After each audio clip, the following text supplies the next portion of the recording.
यथाग्निर्दाहिका शक्ति रामकृष्णे स्थिता हिया सर्वविद्यास्वरूपां तां शारदां প্রণমাম্যহম। পূজনীয় স্বামী শিবপ্রদানন্দজি মহারাজের সম্পাদনায় রচিত শ্রীমা শারদা ও তাঁর বৈঠকখানা গ্রন্থ থেকে পাঠ। পৃষ্ঠা সংখ্যা 158।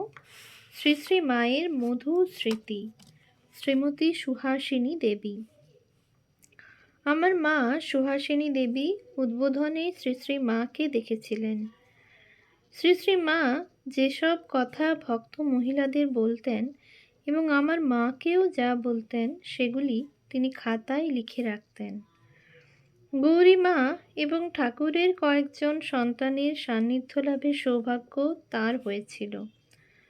ঠাকুরের সন্তানদের মধ্যে যাদের সান্নিধ্য মা লাভ করেছিলেন তারা হলেন স্বামী ব্রহ্মানন্দ, স্বামী শারদানন্দ এবং স্বামী অভেদানন্দ। মা তাদের কথাও তার খাতায় লিখে রাখতেন। মায়ের এই খাতা একদিন সরলা দেবী, পরবর্তীকালে প্রব্রাজিকা ভারতীপ্রাণা দেখেছিলেন। তিনি খুব খুশি হয়ে বলেছিলেন, এটা তুমি খুব ভালো কাজ করেছ। একদিন মাও তো ঠাকুরের কাছে চলে যাবেন, তখন তো আমরা আর তাঁর মুখের কথা শুনতে পাব না। লেখা থাকলে মাঝে মাঝে মন খারাপ হলে পড়ে শান্তি পাবে। তুমি পড়ো বা যেই পড়ুক তারই মনে ভক্তি, ভালোবাসা ও পবিত্রতার ভাব জেগে উঠবে। মা তার খাতায় শ্রী শ্রী মায়ের সম্পর্কে যা লিখে রেখেছিলেন তা এখানে তুলে ধরছি। নীলিমা চট্টোপাধ্যায়, আরামবাগ, হুগলি। আমার প্রথম সন্তান কন্যা শান্তি হবার পর দুটি যমজ মেয়ে হয়। কিছুদিন পর মেয়ে দুটি মারা যায়। স্বাভাবিকভাবেই আমার মন তখন খুব খারাপ। আমার বাল্যবন্ধু সরলাদি আমাকে শ্রী শ্রী মায়ের কাছে নিয়ে যায়। এটি 1918 সালের কথা। সরলাদি তখন বোসপাড়া লেনে ভগিনী নিবেদিতা স্কুলে থাকত। এই সরলাদি পরবর্তীকালের সারদা মঠের প্রথম অধ্যক্ষা প্রব্রাজিকা ভারতীপ্রাণা। নিবেদিতা স্কুল থেকে সরলাদি এসে মায়ের সেবা করত। মা তাকে খুব স্নেহ করতেন। সরলাদি আমাকে উদ্বোধনে নিয়ে যায়। তখন মায়ের বাড়ি এতটা বড় ছিল না। মা তখন দোতলায় তার ঘরে পূজা করছিলেন। বারান্দাটি ছোট্ট এক ফালি ছিল, থেকে মাকে দেখা যাচ্ছিল। দেখলাম মা গভীর ধ্যান ও মগ্না। আমি ধ্যানরতা মাকে এবং সিংহাসনে ঠাকুরকে দেখছিলাম। মাকে সেই আমার প্রথম দর্শন। দেখে মনে হলো সত্যিই মা যেন জগৎ জননী।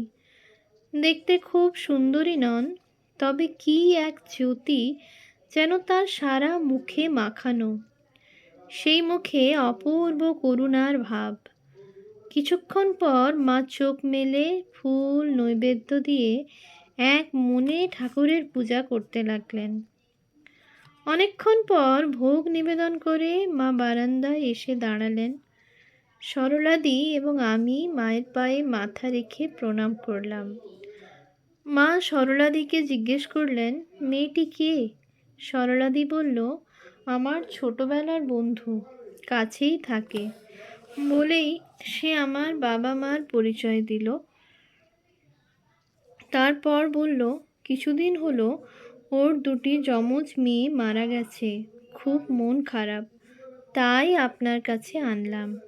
শ্রী শ্রী মা মমতা মাখা কণ্ঠে বললেন, আহা বাছারে, বলে আমার মাথায় হাত রেখে বললেন, বেশ তো, তুমি মাঝে মাঝে যখনই সময় পাবে আমার কাছে চলে এসো মা।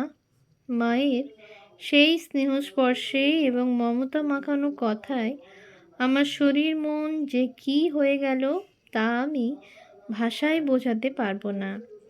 কী স্নেহ ও করুণা মাখা সেই অপূর্ব দুটি চোখ, আর কী প্রাণ জোড়ানো সেই করস্পর্শ!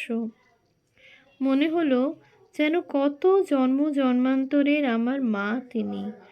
কত স্নেহ, কত মমতা, কত করুণা পূর্ণ কুম্ভের মতো বুকের মধ্যে নিয়ে বসে আছেন শুধু আমারই জন্য।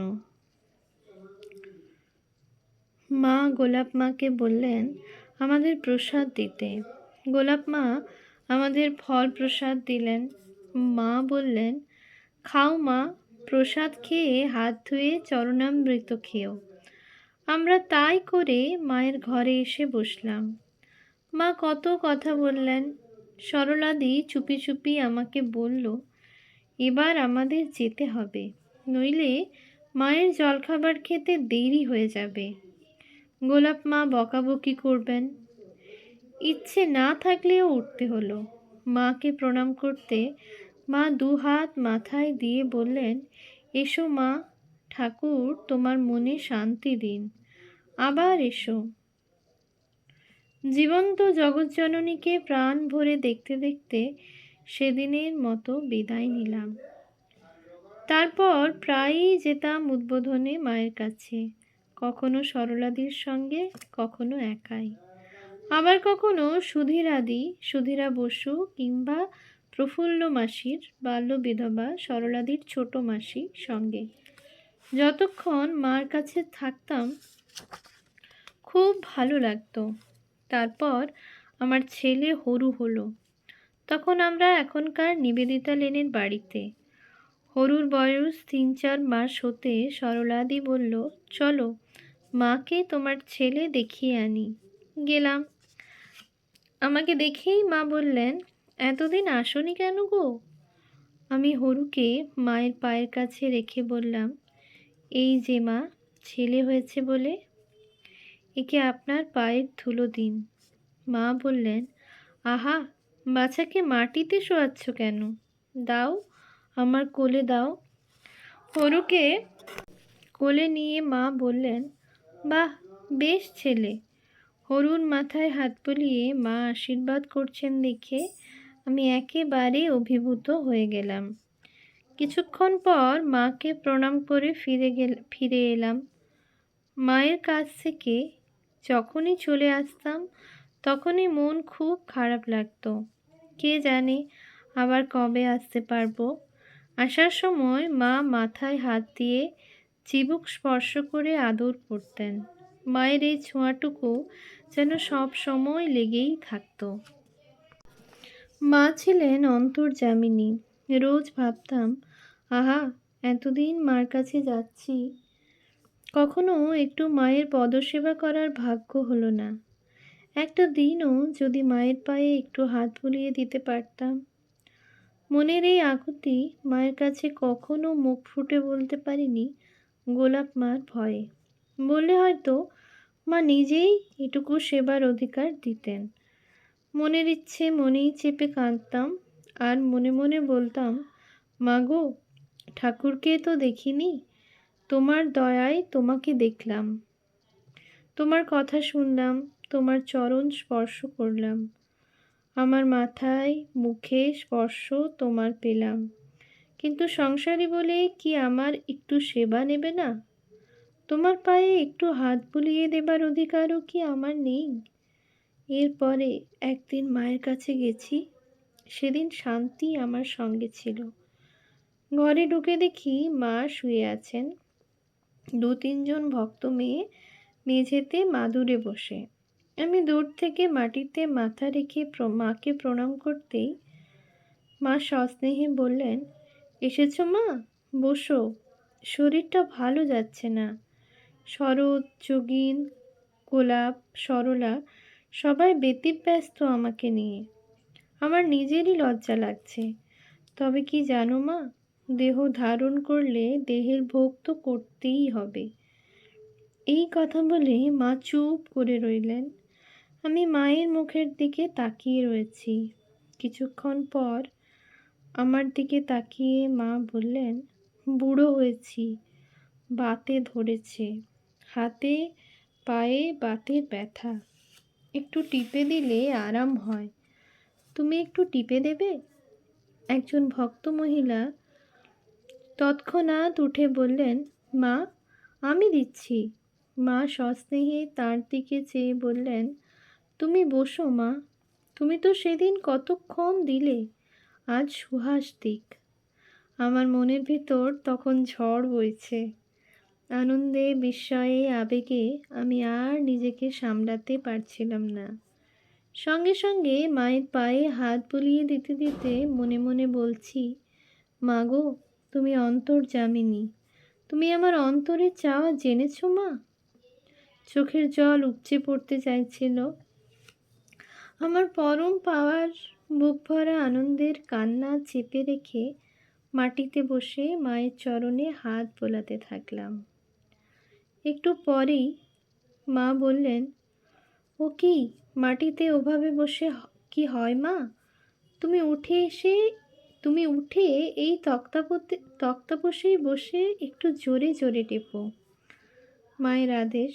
মনে মনে ঠাকুর ও মায়ের কাছে ক্ষমা চেয়ে তক্তাপোষে বসে অনেকক্ষণ মায়ের তুলতুলে নরম পা দুটি কোলে নিয়ে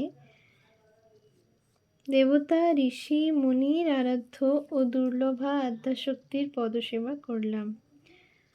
একটু পরেই পাশ ফিরে শুয়ে মা বললেন, খুব আরাম হচ্ছে। মা পাশ ফিরে শুয়ে আছেন। আমি শান্তিকে ইশারায় ডেকে চুপি চুপি বললাম, আয়, তুইও একটু মায়ের পায়ে হাত বুলিয়ে দে। শান্তি তার কচি হাতে মায়ের পায়ে হাত বুলোচ্ছে দেখে মা হেসে বললেন, ও মা, তুই, তোকে আর বুলোতে হবে না, বলে ওকে একটু আদর করে চুমু খেয়ে পাশে বসতে বললেন। বেশ কিছুক্ষণ পরে গোলাপ মা এসে ঘরে ঢুকলেন। গোলাপ মাকে দেখেই ভয়ে আমার হাত আপনা থেকেই থেমে গেল। এই বুঝি গোলাপ মা বকুনি দেবেন মায়ের তক্তাপোষে বসেছি বলে। মা চোখ বুজেছিলেন। আমার হাত থেমে যেতে মা চোখ চেয়ে বললেন, কি হলো গো? তারপর গোলাপ মাকে দেখে বুঝতে পারলেন সব। গোলাপ মা মাকে বললেন, আমাকে ডাকোনি কেন? মা কোমল কণ্ঠে বললেন, তোমরা তো সব সময়ই করছো, এদেরও তো মনে ইচ্ছে হয়, তাই আমিই বলেছি। তক্তাপোষে বসে পা টিপতে আমি ওকে বলেছি। গোলাপ মা একটু হেসে আমার দিকে তাকিয়ে বললেন, দাও গো মেয়ে, দাও। এই প্রথম গোলাপ মাকে হেসে এভাবে কথা বলতে দেখলাম। গোলাপ মা হাসি মুখে মার ঘর থেকে চলে গেলেন। তারপরেও কিছুক্ষণ মায়ের পদসেবা করলাম। সন্ধ্যার মুখে মা বললেন, থাক মা, থাক, এখন খুব আরাম লাগছে। কিছুক্ষণ পর মাকে প্রণাম করে বাড়ি ফিরলাম। বাড়ি ফিরে হাত দুটো দিয়ে আর কোনো কাজ করতে ইচ্ছে করছিল না। মনে হচ্ছিল মায়ের পায়ের ছোঁয়া লেগে রয়েছে হাত দুটোতে। অন্য কিছুতে হাত দিলে সেই ছোঁয়া হারিয়ে যাবে। সেদিন রাত্রে আনন্দে আর ঘুম হয়নি। অন্তর্যামিনী মায়ের করুণার কথা ভেবে বারবার চোখের জলে বুক ভেসে যাচ্ছিল। তারপরেও 2-3 দিন ধরে হাত দুটো দিয়ে কোনো কিছুই করতে ইচ্ছে করছিল না।